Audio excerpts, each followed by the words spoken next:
Ara us presentem la història d'uns aventurers. L'Albert Bosch, al costat del Josep Maria Prat, s'han proposat escalar les muntanyes més altes de cada continent del planeta, incloent les dues zones polars. De moment es disposen a atacar el 5è dels 7 cims.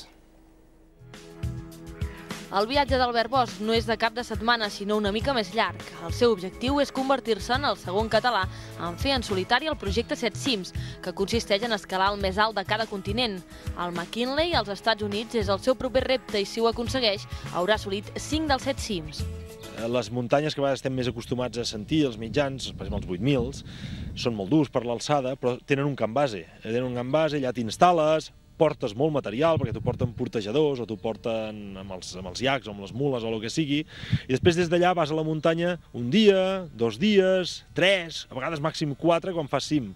Però esclar, sempre tornes al camp base i estàs còmode. En canvi aquí, des que ens deixa l'avioneta a la glacera fins que ens recull, passaran entre 18 i 22 dies, i en aquests dies hem de ser totalment autònoms. El principal perill són l'abundància de glaceres i de possibles esquerdes en el camí, tot un repte que durarà més de 20 dies.